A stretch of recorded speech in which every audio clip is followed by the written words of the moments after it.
ગુજરાતમાં 14 નવેમ્બરથી અંબાજી ખાતેથી રાજ્યપાલ શ્રી આચાર્ય દેવવ્રતજીની ઉપસ્થિતિમાં મુખ્યમંત્રી શ્રી ભૂપેન્દ્રભાઈ પટેલ દ્વારા વિકસિત ભારત સંકલ્પ યાત્રાની શરૂઆત કરવામાં આવી હતી, જેમાં શરૂઆતના તબક્કામાં આદિજાતિ વિસ્તારોમાં ત્યારબાદ અન્ય તમામ ગામોમાં પહોંચી રહેલી આ યાત્રા ગ્રામજનોને સરકારની વિવિધ યોજનાઓનો લાભ આપી રહી છે અને સાચા અર્થમાં આ યાત્રા ગરીબો માટે કલ્યાણકારી બની રહી છે।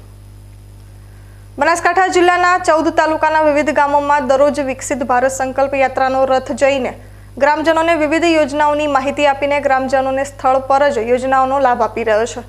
વિવિધ વિભાગના અધિકારીઓ ગામમાં એક જ સ્થળ પર હાજર રહીને ગામમાં કોઈ પણ વ્યક્તિ યોજનાઓના લાભથી વંચિત રહી ન જાય તે સુનિશ્ચિત કરી રહ્યા છે। તો સાથે સાથે રથને ગામોમાં સારો પ્રતિસાદ પણ મળી રહ્યો છે અને સરકારની આ પહેલને લોકો બિરદાવી રહ્યા છે।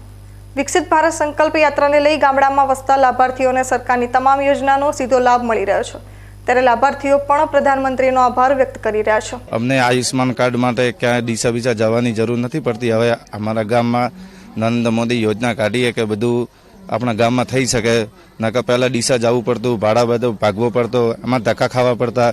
એના બદલે હવે અમારે કોઈ ક્યાંય જવાની જરૂર નહીં, અમારા ગામમાં બધું થઈ શકે છે। અમે વિકસિત ભારત સંકલ્પ યાત્રામાં અમને ખૂબ જ લાભ મળ્યા છે, જેમાં આયુષ્યમાન કાર્ડ, PMVY કાર્ડ, આભા કાર્ડ, વિવિધ યોજનાઓનો અમને લાભ મળ્યો છે।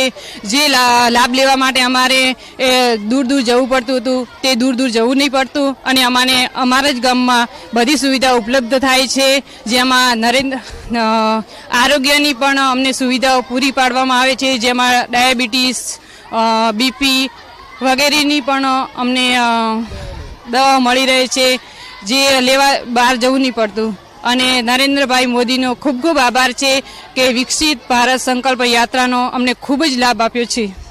સરકાર દ્વારા અનેક કલ્યાણકારી યોજનાઓ લાવવામાં આવે છે, પરંતુ અંતરિયાળ વિસ્તારના લાભાર્થીઓ આ યોજનાની માહિતીથી વંચિત રહેતા તેનો લાભ મેળવી શકતા નથી, જેથી સરકાર દ્વારા આ યોજનાઓનો પ્રચાર કરવાની સાથે સાથે અંતરિયાળ વિસ્તારમાં પહોંચીને લાભાર્થીઓને યોજનાની માહિતી આપવા સાથે યોજનાનો લાભ પણ આપવામાં આવી રહ્યો છે।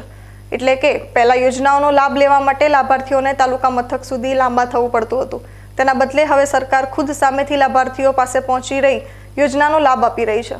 ઉપરાંત ગામડાના લોકોને તેમના ઘર સુધી પહોંચીને આરોગ્યની સુવિધા પણ પહોંચાડી રહી છે। પ્રધાનમંત્રીની આ યોજનાને લઈ કામ કરી રહેલા સરકારી કર્મચારીઓ પણ પ્રભાવિત થઈ ગયા છે। આ યોજનાનો સાચા અર્થમાં લાભાર્થીઓને લાભ મળતો જોઈને આ સરકારી કર્મચારીઓ પણ સરકાર અને ખાસ કરીને પ્રધાનમંત્રીનો આભાર વ્યક્ત કરી રહ્યા છે। વિકસિત ભારત સંકલ્પ યાત્રા આજે જે રથ અહીંયા આવવાનો છે એના વિશે હું થોડીક માહિતી આપવા માંગુ છું। અહીંયા આજે અમે શેરપુરા ગામમાં આરોગ્યની ટીમ હાજર છે અને અમે લોકોને આયુષ્માન કાર્ડ, આભા કાર્ડ, PMJY વિશે અને મોટી સંખ્યામાં મતલબ તબીબી સેવાઓ આપી રહ્યા છે અને લોકો સારી રીતે સેવાનો લાભ લઈ રહ્યા છે। અને આ જે સંકલ્પ યાત્રા છે એ ગામ લોકોને બહુ સારી રીતે ફાયદો આપશે એવું લાગી રહ્યું છે। તંદુરસ્ત ભારતનું નિર્માણ પણ થઈ શકે છે એનાથી। મારું નામ સ્નેહા પટેલ છે, હું CHO તરીકે ફરજ બજાવું છું અને આ જે સંકલ્પ યાત્રા છે એના માટે આપણા જે વડાપ્રધાન છે એમનો દિલથી આભાર માનું છું। આજ રોજ શેરપુરા ગામે વિકાસ ભારત સંકલ્પ યાત્રાનો બપોરે 3 વાગે યાત્રા આવવાની હોય। ગામના દરેક લોકોને છેવાડા સુધીના ગામને સરકારશ્રીનો દરેક યોજનાનો લાભ મળી રહે એ હેતુથી ઉમદા કાર્યક્રમ સરકારશ્રી તરફથી ગોઠવાયેલો છે, જેનો સારો એવો પ્રતિસાદ દરેક ગામને દરેક વ્યક્તિને ઘર ઓગણે મળી રહે એ હેતુથી આ કાર્યક્રમનો સારો એવો આયોજન થઈ રહેલ છે।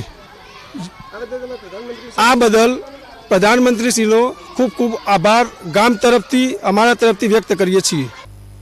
છેવાડાના ગામો સુધી સરકારની તમામ યોજનાઓનો લાભ પાત્રતા ધરાવતા લાભાર્થીઓ સુધી પહોંચે એવા ઉમદા ઉદ્દેશ્યથી શરૂ કરવામાં આવેલ વિકસિત ભારત સંકલ્પ યાત્રાથી અનેક જરૂરિયાતમંદ નાગરિકો લાભાન્વિત થઈ રહ્યા છે, તેમજ આ લાભાર્થીઓ પ્રધાનમંત્રી નરેન્દ્રભાઈ મોદી પ્રત્યે પોતાની કૃતજ્ઞતા દર્શાવી રહ્યા છે।